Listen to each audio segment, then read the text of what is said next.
The anime begins by showing a young man named Leonardo Watch, who is undergoing his profession as an intern field journalist.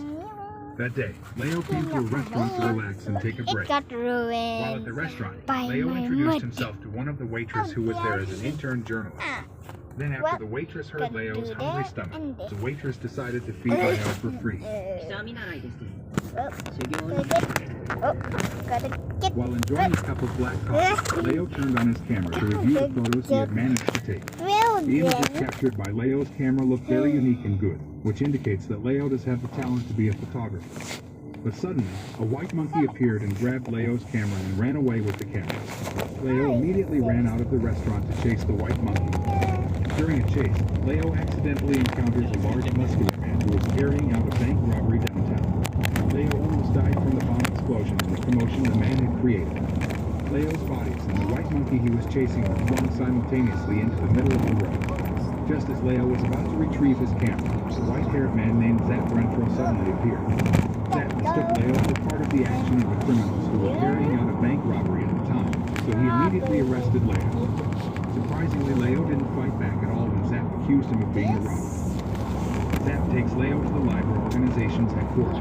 The LIBOR organization is an organization made up of talented people who have special abilities to fight crime and protect the citizens of New York City from the threat of various supernatural beings. New York City at this time has changed to House of Lane's because this city has become a meeting place for the human world with the other world since the portal of the supernatural world opened. House of Lane's is often visited by various supernatural beings such as monsters, demons, ghouls, and magical creatures. The leader in the LIBOR organization is a half-wolf or wolverine man named Klaus von Reinhardt, and one of the LIBOR organization members who happened to be in the office at that time was Jane Sumerian, a female wolverine. Upon arriving at the base, Zap, who realized that he had misunderstood by mistaking Leo for a criminal, became annoyed with Leo. Leo then explained the reason why he didn't come clean and instead admitted to being a criminal who had co-robbed a bank in the city center. Leo said that he recognized Zap as a member of the LIBOR organization, and he was very curious about the organization that used to protect the world's inhabitants from evil in special ways. Moments later, the television at LIBOR's headquarters broke information about the bank robbers that had been caught. However, the television broadcast was suddenly hijacked by a criminal named Fent. Fent is an enemy who has been hunted by the LIBOR organization for various crimes he has committed in the past. In the broadcast, Fent claimed to have intentionally sent a white monkey as a trap for the LIBOR organization. A giant white shadow appeared from the white monkey and directly attacked the LIBOR organization's headquarters building until the building split apart. Fortunately, Leo, Zap, Jane, and Klaus managed to avoid the ruins of the building and were able to survive the danger. After that, Leo then explained that he had a special ability called the All-Seeing Eyes of the Gods ability. This ability allows one to be able to see supernatural beings that cannot be seen with ordinary human eyes. Leo's God Eyes ability can also see events in the future and the past. He also explained the incident that gave him this ability. A few years ago, when Leo was on vacation with his little sister, Leo accidentally saw a strange creature that appeared when he was trying to take a photo of his sister. The creature was shaped like a giant monster with many eyes on its body. The monster threatens Leo to give something in exchange for the God's Eyes ability that he will give Leo.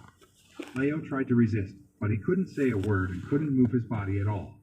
Leo's younger sister, who can also see the monster, then sacrifices herself by giving her sight to the monster so that Leo can be released. After explaining all that, Zap then invited Leo to chase the white monkey that had previously attacked the LIBOR building and run away. On their way to chase the white monkey, Zap and Leo are confronted by a giant creature, so Zap must defeat him first. Meanwhile, Leo was asked to go first and chase the white monkey. After successfully finding the white monkey, Leo tried to look at it and found that there was a small object inside the monkey's head that controlled the white monkey. The white monkey became docile and obedient to Leo after Leo threw the controller away. From that day on, Leo officially became a member of the LIBOR organization. Mr. Klaus assigned Zap to look after and supervise Leo because Leo is still relatively new to the organization. What's more, if Leo's God's Eyes abilities were discovered by supernatural beings, then Leo would be targeted and hunted down. Zap and Leo were on patrol around the city. Leo accidentally saw a giant monster disguised as a traveling laundry car. When the giant monster realized that Leo knew about the disguise, it immediately chased after Leo and Zap. After successfully chasing them, the monster took Leo into the laundry car. Leo saw many humans who were still alive trapped in plastic packages like laundry clothes. Leo initially panicked because he had no fighting ability at all. But Leo finally found a brilliant idea, namely by influencing and manipulating the monster's mind so that the monster was confused and could not control his own mind. It made the monster start to sway and lose its way.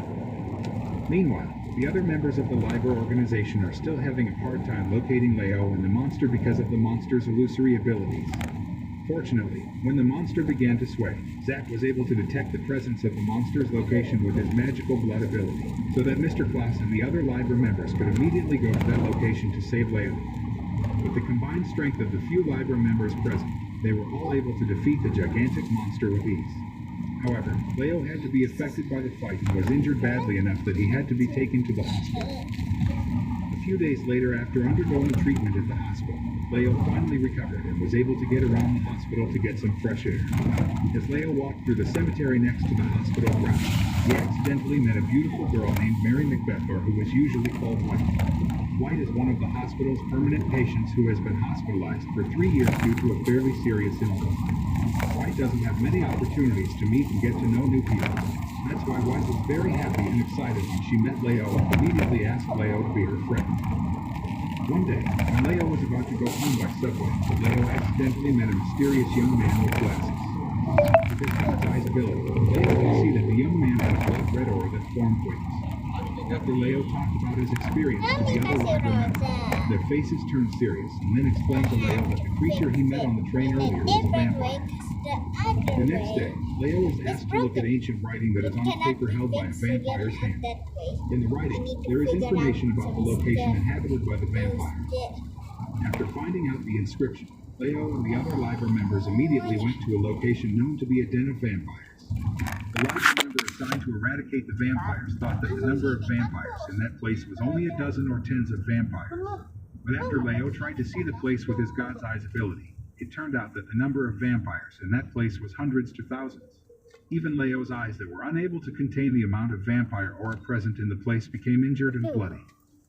The following night, Leo visited the hospital to take White to see a movie together in the city park. Actually, White's condition was still weak enough that she was forbidden to leave the hospital, but Leo managed to take White out secretly. While watching the movie, White got emotional and started to shed tears. Seeing this, Leo tried to calm White down and comfort her. The next day, when Leo returned to the hospital, he met White's older brother named William Macbeth, or more commonly known as Black. When he saw Black, Leo began to remember the person he had seen on the train and immediately recognized Black as that person. Surprisingly, Black confesses that it's the first time he's seen Leo and doesn't seem to remember anything about the incident on the subway a few days ago.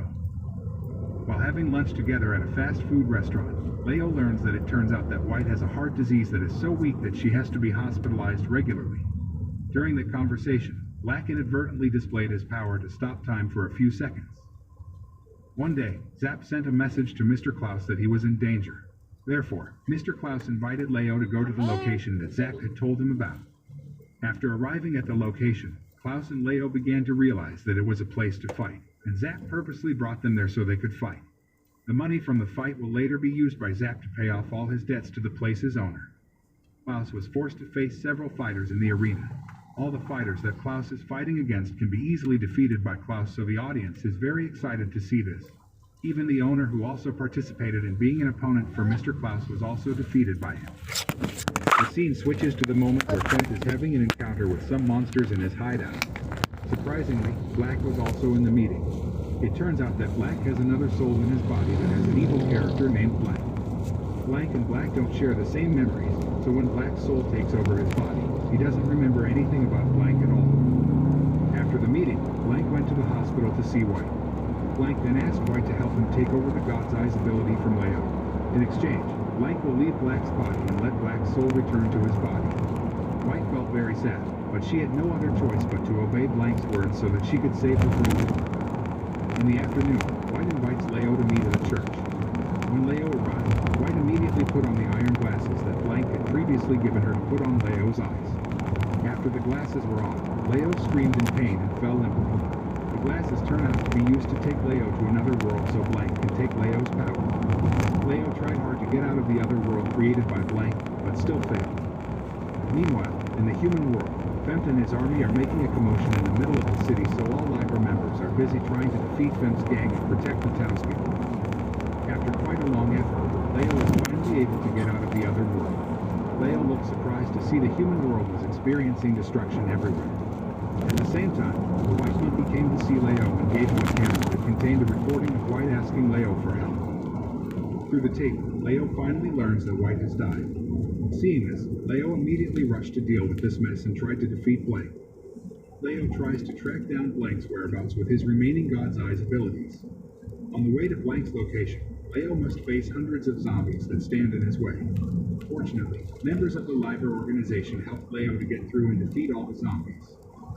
On the other hand, Klaus, who was the first to find Blank's whereabouts, immediately attacked Blank.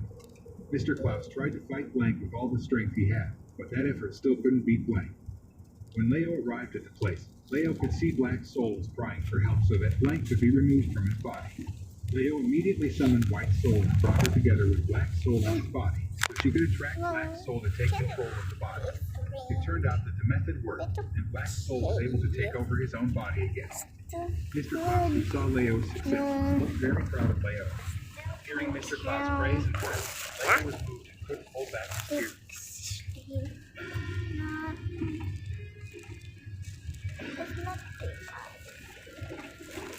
It's evening. Welcome to Anime Recap. In this video, we will explain the record of Grancrest War. This anime focuses on Soluka Melli, a young mage who scorns the feuding lords for abandoning their people, and Theo Cornero, a wandering knight and crest holder trying to liberate his hometown from its tyrant lord. What is the story of their adventure? Let's find out in the record of Grancrest War. The record of Grancrest War begins in the magic city of Aram, which is located on the Atlantic continent. In that city, the demon lord appeared at the wedding of Marine and Alexa, the children of the two faction leaders. The marriage that was meant to unite the two ruling families was destroyed, and both leaders died at the hands of the demon lord. The incident resulted in two factions, Fantasia Union and Factory Alliance, clashing again. War ensued throughout the Atlantic continent. A few days after the incident, Soluka Melli, a mage who had just graduated from the academy, and her maid, Urban, went to another city to make a contract with Viller, a noble lord from the Arctic region. Soluka actually didn't want to enter into a contract with that noble. Rumor has it that Viller is a lecherous noble who likes to seduce young women. But on the other hand, having a contract as a master was an absolute must for a magician like her. On the way, Soluka and Urban were both blocked by the troops inside the Alliance faction because they knew Viller was on the Union side. The Factory Alliance did not make Viller contracts with magicians. As a magician, Soluka could defend herself and fight them easily, but a wandering swordsman suddenly appeared to protect her. Unexpectedly, the man who introduced himself as Theo Cornero had a crest or magic symbol, indicating that he was worthy of becoming a lord. But he didn't side with Alliance Factory or Fantasia Union. He only fought to save Soluka. After the Alliance troops were defeated, Soluka helped Theo raise his title to knighthood. Because of that, he could enter into a contract with the magician, and Soluka herself no longer cared about her mission after she met Theo. She chose Theo as her master and canceled the contract with Viller Unilaterally. Although in the end, her actions dragged Theo into a dispute between the Fantasia Union and the Alliance Factory. Because of that, Soluka, Theo, and Urban decided to head over to where the Alliance official had previously sent troops to attack them. Theo and his allies managed to corner the official and take his title and castle in a short time. Now Theo got a new title and became lord of the territory previously owned by the Alliance. To gain recognition from other lords, the mage in the castle suggested Theo negotiate with the Alliance, but Soluka didn't agree because she wanted Theo to join the Union side. But after Theo declared himself a member of the Union, it didn't take long for his position as a new lord to be threatened by the Alliance, who then began planning to attack Theo's territory. The scene then switches to Soluka and Urban preparing a plan to deal with the enemy who will invade. Soluka realized Theo was short of troops. Because of that, she used summoning magic to send a message to her sister named Aishella. After that, Soluka went to Theo and explained why she didn't want to enter into a contract with one of the Lords of Arda. Or rather, she didn't want to make a contract with anyone because all rulers always wanted titles and only thought about power. That is the source of endless wars and conspiracies. According to Soluka, only Theo was different from these rulers, so she chose to serve him. Lord of the Alliance named Lassic David prepared his troops to attack Theo's territory. Then the next day, he moved to Theo's castle and was ready to attack. Aishella, who was Theo's reinforcement, had also arrived there. She is a very powerful fighter and user of the Dark Seal. Thus, her arrival made Seleucus believe that Theo would win this battle. Theo and David's camp finally fought. David mobilized his troops to one point, while the people led by Theo spread to various regions. Seleucus blocks the enemy's movement with her magical abilities, but she has difficulty facing another mage, Jordas Morna. Elsewhere, Aeshella faces a swarm of enemies alone. The fight made her feel happy because she could release her brutal side. Not only her, but Irvin also greatly contributed to the war. He fought one-on-one with the strongest martial artist on the enemy side. Meanwhile, Theo, who was originally guarding the back row, decided to join the fight. He goes to help Seleucus and manages to take the powerful wizard who served David hostage. Feeling his army had been defeated, David surrendered and decided to join under the leadership of Theo. The absolute victory made Theo's crest level rise to bear, and David was now officially Theo's subordinate. The scene then shifts to Arduk's territory, where Viller, who is supposed to be Seleucus' master, begins to investigate the movements of Theo and his allies. In the end, the handsome long-haired lord was disappointed that Seleucus didn't live up to his expectations.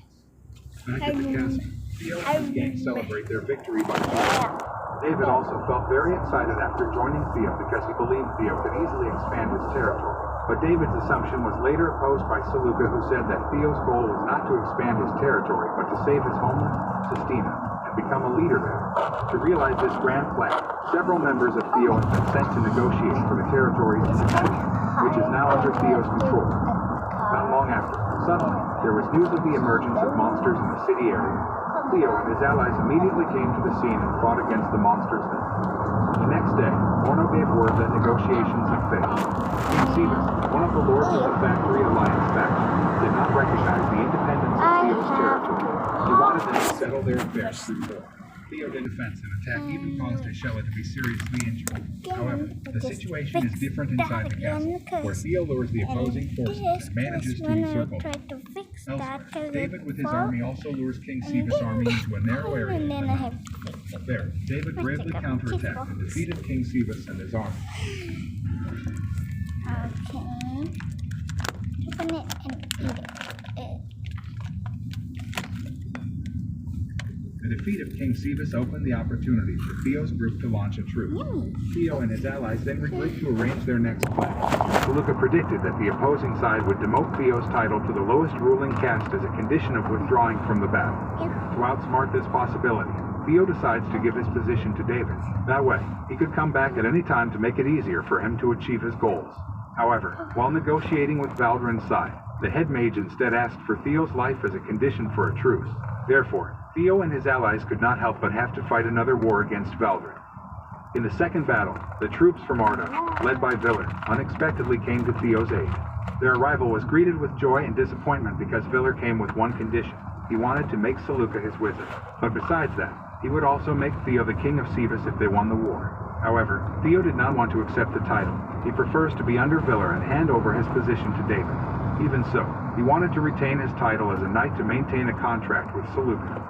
After all, despite Theo's status as Viller's subordinate, he didn't want to give up his dream immediately. One day he will return to be the leader in his native place, Sestina. Meanwhile, David finally accepts Theo's given position. He promised to stay loyal to Theo no matter what.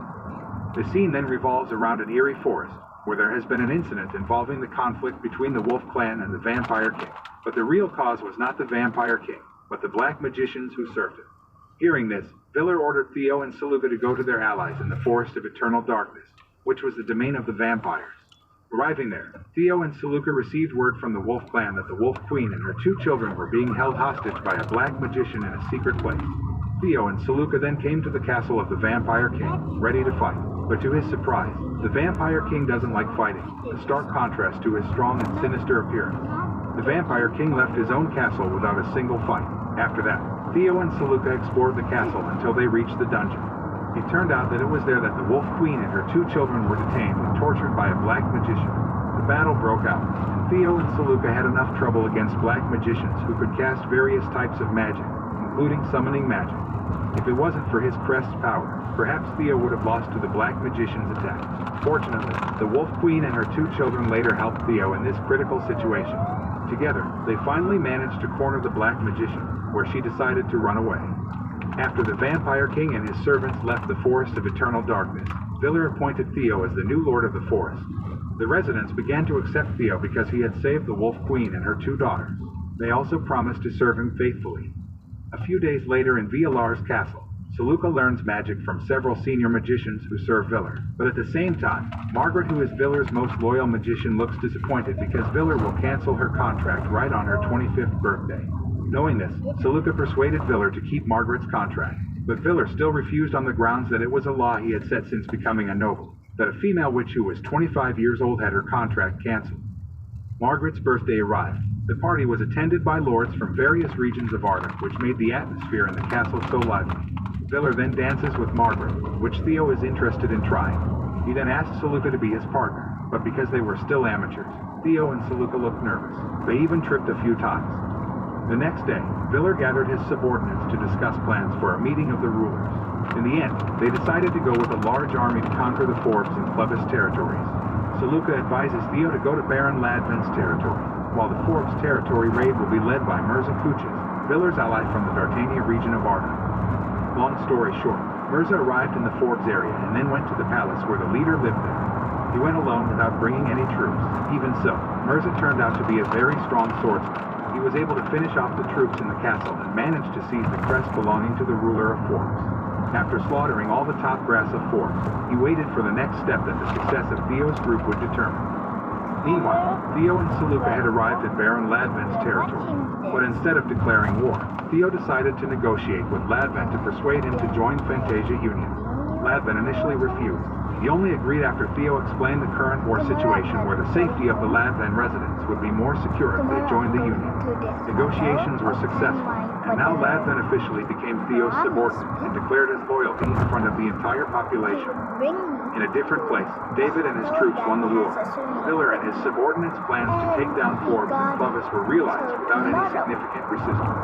The victory was warmly welcomed by the leader of Fantasia Union, Alexis Duff. Rusby, who failed to marry due to the arrival of the Demon Lord at the beginning of the story. That night at a party, Theo meets with Alexis. Alexis really liked Theo's personality and wanted to talk to him again at another opportunity.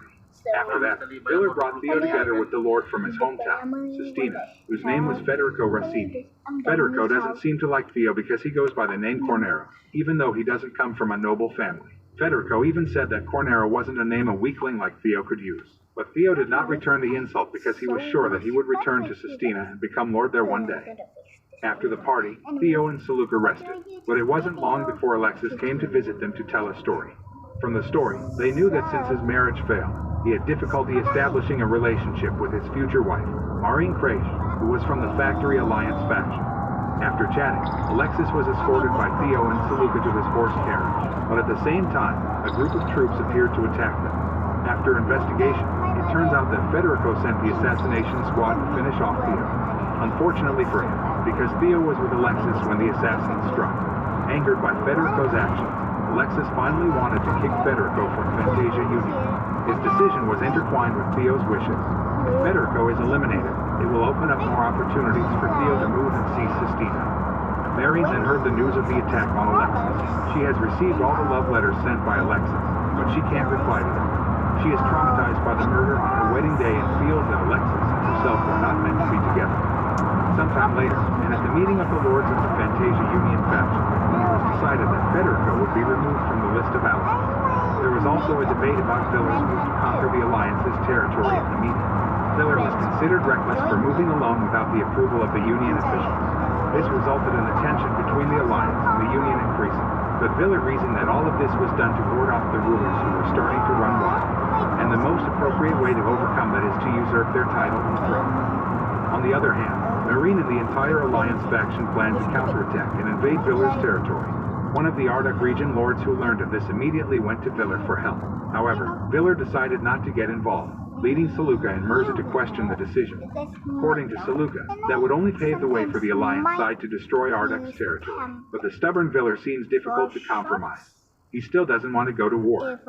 After failing to persuade Viller to go to war, Theo and Saluka head to Theo's domain. They had time to save a small child from a monster attack in the middle of the trip. But when they reached the border, it was raining heavily, forcing them to take shelter under tree roots and close together to keep warm. This is where it appears that